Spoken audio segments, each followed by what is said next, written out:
સુરતનો વેસુ વિસ્તાર પણ પાણી પાણી, રસ્તા પર નદી જેવા દ્રશ્યો। સુરતમાં મેઘરાજાની એન્ટ્રી સાથે જ પાણી ભરાવાની સમસ્યા ફરી સામે આવી। થોડા જ વરસાદમાં શહેરના વેસુ વીઆઈપી રોડ વિસ્તારમાં પાણી ભરાઈ જતા શ્યામ મંદિર તરફ જવાનો માર્ગ બંધ થઈ ગયો।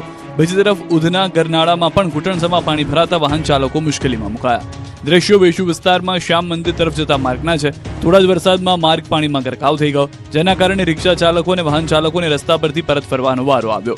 અચાનક પાણી ભરાઈ જતા વાહન વ્યવહારને પણ અસર પહોંચી હતી।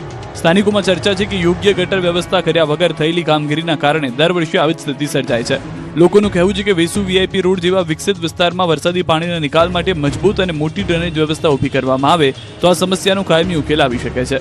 બીજી તરફ વહેલી સવારથી સુરતમાં મેઘરાજાએ તોફાની બેટિંગ શરૂ કરી। થોડા જ સમયમાં શહેરમાં 2 ઇંચથી વધુ વરસાદ નોંધાયો। ભારે વરસાદને કારણે ઉધના ગરનાળામાં પણ ઘૂંટણસમાં પાણી ભરાઈ ગયા। ગરનાળામાં પાણી ભરાતા વાહન ચાલકોને ભારે હાલાકીનો સામનો કરવો પડ્યો। વરસાદી પાણીના કારણે શહેરના અનેક વિસ્તારોમાં જનજીવન પર અસર જોવા મળી હતી। વારંવાર પાણી ભરાતા સુરતના શુભમ ભાર્ગવ આવાસના લોકો કંટાળ્યા। પાણી ભરેલા રોડ પર બેસી નોંધાવ્યો વિરોધ। વરસાદમાં ફરી એકવાર સુરતની પાણીવાળી સુરત સામે આવી છે। આ વખતે તો એટલો વરસાદ પણ વરસ્યો નથી, એટલે જ સ્થાનિકો રસ્તા પર આવી ગયા અને પાણીમાં બેસીને ચક્કાજામ કર્યો। વાત સુરતના વેસુ વિસ્તારની છે। અહીં શુભમ ભાર્ગવ આવાસમાં સામાન્ય વરસાદ બાદ જ ઘૂંટણસમાં પાણી ભરાઈ ગયા, જેના કારણે સ્થાનિકોમાં રોષ ફેલાયો। આ સમસ્યાથી કંટાળેલા રહીશોએ રસ્તા પર ચક્કાજામ કરીને સુરત મહાનગરપાલિકા સામે વિરોધ નોંધાવ્યો। કેટલાક રહીશો તો પાણી ભરાયેલા રસ્તા પર બેસી અનોખી રીતે પોતાનો વિરોધ વ્યક્ત કરી રહ્યા છે। સ્થાનિકોના જણાવ્યા મુજબ છેલ્લા 5 થી 6 વર્ષથી દર ચોમાસામાં આ જ સ્થિતિ સર્જાય છે। થોડો વરસાદ પડતા જ સમગ્ર વિસ્તાર પાણીમાં ગરકાવ થઈ જાય છે અને ઘરો સુધી પાણી પહોંચી જાય છે। અનેક વખત સુરત મહાનગરપાલિકામાં લેખિત અને મૌખિક રજૂઆતો કરવા છતાં આજ દિન સુધી કોઈ કાયમી ઉકેલ આવ્યો નથી। વિરોધ દરમિયાન રહીશોએ જાગો એસએમસી જાગોના નારા લગાવી તંત્રને જાગૃત થવા અપીલ કરી હતી। રહીશોની માંગ છે કે દર વર્ષે આશ્વાસન આપવાના બદલે વરસાદી પાણીના નિકાલ માટે કાયમી વ્યવસ્થા કરવામાં આવે, જેથી આગામી ચોમાસામાં આવી મુશ્કેલીનો સામનો ન કરવો પડે। સૌરાષ્ટ્ર, મધ્ય ગુજરાત અને દક્ષિણ ગુજરાતમાં છૂટો છવાયો વરસાદ। ગુજરાતમાં ફરી એકવાર મેઘમહેર શરૂ થઈ છે। રાજ્યના અનેક જિલ્લાઓમાં વરસાદી માહોલ જામ્યો છે। ક્યાંક લાંબા વિરામ બાદ વરસાદથી ખેડૂતોમાં ખુશી છે, તો ક્યાંક વરસાદી પાણીના કારણે લોકોને મુશ્કેલીનો સામનો કરવો પડી રહ્યો છે। નવસારી શહેરમાં વહેલી સવારથી વાતાવરણમાં પલટો જોવા મળ્યો। Dhanera point, station road, depot, Tikhra, જકાતનાકા સહિતના વિસ્તારોમાં વરસાદ વરસ્યો। પવન સાથે વરસાદ આવતા વાતાવરણ ઠંડક પ્રસરી ગઈ। જોકે શહેરના કેટલાક માર્ગો પર પાણી ભરાઈ જવાની સ્થિતિ પણ સર્જાઈ છે। ગીર સોમનાથ જિલ્લામાં પણ વરસાદી માહોલ જોવા મળ્યો છે। કોડીનાર શહેર સહિત આસપાસના ગ્રામ્ય વિસ્તારોમાં પણ ગાઢ વાદળો વચ્ચે વરસાદી ઝાપટા પડ્યા। લાંબા સમયના વિરામ બાદ વરસાદ વરસતા ખેડૂતોમાં ખુશીનો માહોલ જોવા મળ્યો છે। અરવલ્લી જિલ્લામાં પણ લાંબા વિરામ બાદ મેઘરાજાની એન્ટ્રી થઈ છે। મોડાસા શહેર સહિત આસપાસના ગ્રામ્ય વિસ્તારોમાં પણ વરસાદ વરસતા વાતાવરણમાં ઠંડક પ્રસરી હતી। વરસાદથી ખેડૂતોમાં પણ રાહતનો માહોલ જોવા મળી રહ્યો છે।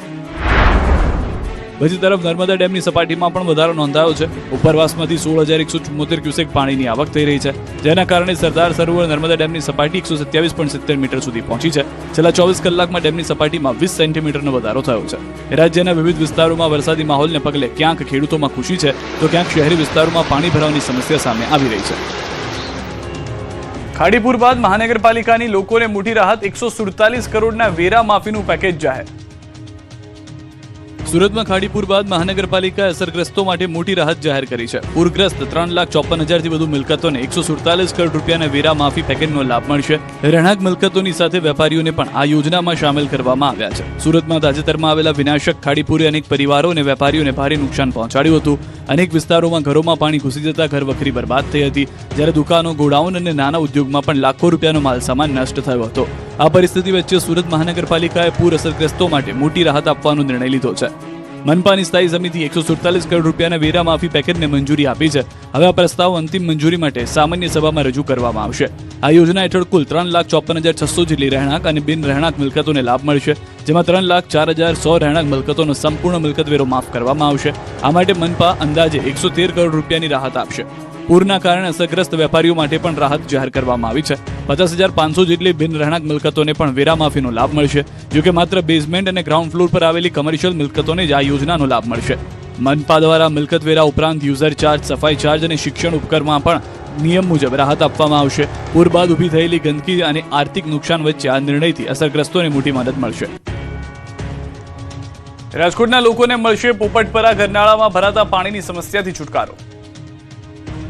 રાજકોટના પોપટપરા અંડરબ્રિજ દર વર્ષે વરસાદી પાણી ભરાવાની સમસ્યાથી હવે લોકોને રાહત મળવાની આશા છે. મનપાએ પાણીના નિકાલ માટે એક્શન પ્લાન તૈયાર કર્યો છે. દર વર્ષે થોડો વરસાદ પડતા જ પોપટપરા અંડરબ્રિજમાં પાણી ભરાઈ જાય છે. પાણીનું સ્તર સતત વધી જતા રસ્તા પર વાહન ચાલકોને મુશ્કેલીનો સામનો કરવો પડી રહ્યો છે અને કેટલીક વખત વાહનો તણાઈ જવાની સ્થિતિ પણ સર્જાય છે, જેના કારણે તંત્રને અંડરબ્રિજ બંધ કરવાની ફરજ પડે છે. આ સમસ્યાના કારણે આસપાસની સોસાયટીઓમાં પણ વરસાદી પાણી ભરાઈ જતા સ્થાનિકોને ભારે હાલાકી ભોગવવી પડે છે. હવે આ સમસ્યાના કાયમી ઉકેલ માટે મનપાએ એક્શન પ્લાન તૈયાર કર્યો છે. પોપટપરા રેલવે લાઇનની બંને બાજુ રેલવેની જગ્યા આવેલી છે, જ્યાંથી પાઇપલાઇન નાખવા માટે મનપા દ્વારા રેલવે વિભાગ પાસે મંજૂરી માંગવામાં આવી છે. આ અંગે રાજકોટ મહાનગરપાલિકા દ્વારા રેલવેને પત્ર વ્યવહાર કરવામાં આવ્યો છે. મંજૂરી મળ્યા બાદ વરસાદી પાણીના યોગ્ય નિકાલ માટે પાઇપલાઇનની કામગીરી હાથ ધરવામાં આવશે. જો આ યોજના અમલમાં આવે તો દર ચોમાસામાં પોપટપરા અંડરબ્રિજમાં સર્જાતી પાણી ભરાવાની સમસ્યાથી વાહન ચાલકો અને સ્થાનિકોને મોટી રાહત મળી શકે છે. 22 જુલાઈથી જામશે વરસાદી માહોલ, અંબાલાલ પટેલની આગાહી. તારીખ 22મી જુલાઈ આસપાસ એક મજબૂત સિસ્ટમ બની રહી છે. ગુજરાતમાં ફરી એકવાર વરસાદી માહોલ જામવાનો છે. હવામાન નિષ્ણાત અંબાલાલ પટેલે 22 જુલાઈથી વરસાદી માહોલ રહેવાની આગાહી કરી છે. ખાસ કરીને ઉત્તર, મધ્ય અને દક્ષિણ ગુજરાતમાં આગામી દિવસોમાં સારા વરસાદની શક્યતા વ્યક્ત કરવામાં આવી છે. રાજ્યમાં કેટલાક દિવસોથી વરસાદનું જોર ઘટ્યું છે, પરંતુ હવે ફરી એકવાર મેઘરાજા સક્રિય થવાના સંકેત મળી રહ્યા છે. હવામાન નિષ્ણાત અંબાલાલ પટેલના જણાવ્યા અનુસાર 22 જુલાઈથી રાજ્યમાં સાયક્લોનિક સિસ્ટમ સક્રિય બનશે, જેના પ્રભાવથી ઉત્તર અને મધ્ય ગુજરાતમાં વરસાદી માહોલ સર્જાશે. ઉત્તર ગુજરાતના ખેડૂતો માટે આ સારા સમાચાર છે. આગામી દિવસોમાં ઉત્તર ગુજરાતના અનેક વિસ્તારોમાં હળવાથી ભારે વરસાદ વરસી શકે છે. કેટલાક વિસ્તારોમાં 3 ઇંચ કે તેથી વધુ વરસાદ નોંધાઈ શકે છે. ઉત્તર ગુજરાતના ભાગોમાં મહત્તમ વરસાદ લગભગ 3 ઇંચ કે તેથી વધુ, કોઈ ભાગમાં 4 ઇંચ જેવો વરસાદ થઈ શકે. માત્ર ઉત્તર ગુજરાત જ નહીં, પરંતુ મધ્ય ગુજરાતમાં પણ સારા વરસાદની આગાહી કરવામાં આવી છે. અહીં 4 ઇંચ કે તેથી વધુ વરસાદ પડી શકે છે. જો સાયક્લોનિક સિસ્ટમ વધુ મજબૂત બનશે તો કેટલાક વિસ્તારોમાં 5 થી 6 ઇંચ સુધી વરસાદ નોંધાઈ શકે છે, જેના કારણે ઉત્તર અને મધ્ય ગુજરાતના અનેક વિસ્તારો જળબંબાકાર બનવાની સંભાવના છે. વડોદરા વગેરે ભાગોમાં, મધ્ય ગુજરાતના ભાગોમાં 4 ઇંચ કે તેથી વધુ વરસાદ થઈ શકે. જો સિસ્ટમ મજબૂત હશે તો 5 થી 6 ઇંચ જેવો વરસાદ થઈ શકે.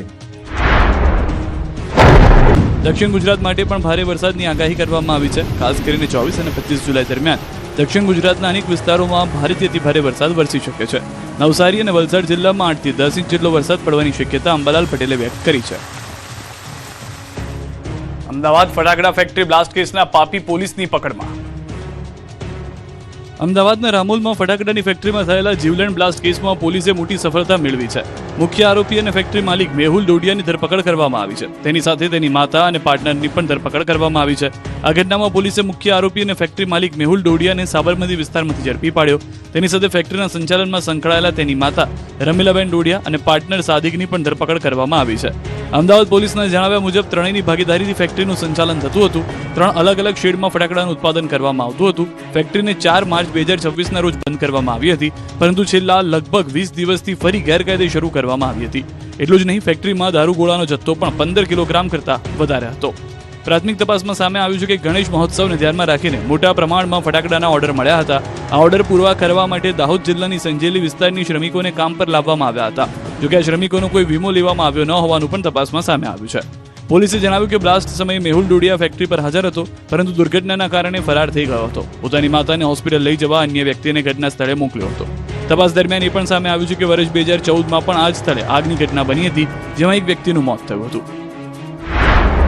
આ જગ્યા ઉપર 2014માં જો આ રમીલાબેન જ્યારે ચલાવતી હતી જો અહીંયા આ જ રીતે દારૂખાના બનાવવાના જો ફેક્ટરી, ત્યારે પણ આગ લાગવાથી એક વ્યક્તિના મૃત્યુ થયેલા હતા. આ ઘટના બાદ વર્ષ 2020માં મેહુલ ડોડિયાના નામે ફટાકડાનું લાયસન્સ લેવામાં આવ્યું હતું, જે એક્સપાયર્ડ થઈ ગયું છે. હાલ જમીનના માલિક, ફાઇનાન્સર તેમજ શ્રમિકોને લાવનાર કોન્ટ્રાક્ટરની ભૂમિકાની પણ તપાસ કરવામાં આવી રહી છે. બ્લાસ્ટ દરમિયાનના અલગ અલગ સીસીટીવી ફૂટેજ આવ્યા સામે. ધડાકાથી નજીકની કંપનીના કાચ ફૂટ્યા.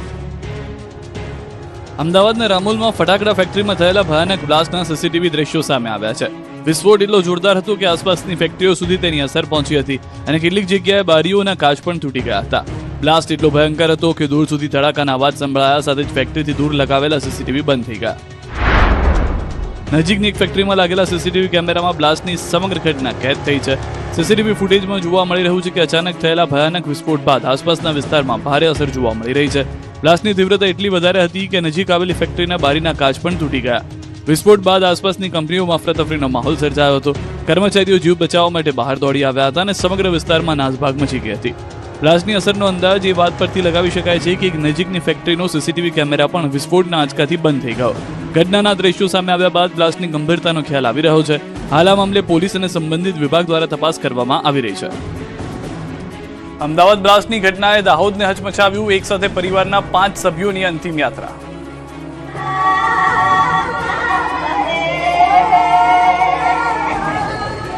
અમદાવાદની ફટાકડા ફેક્ટરીમાં થયેલા ભયાનક બ્લાસ્ટની સૌથી કરુણ તસવીર દાહોદ જિલ્લામાંથી સામે આવી. સંજેલી તાલુકાના ગોવિંદ તળાઈ ગામના એક જ પરિવારના 5 સભ્યોને પરિવારના મુખ્ય સભ્ય વગર જ અંતિમ વિદાય આપવામાં આવી અને સમગ્ર ગામ હિબકે ચડ્યું. પરિવારના વડા ગંભીર રીતે ઇજાગ્રસ્ત હોવાથી તેમની સારવાર ચાલી રહી છે.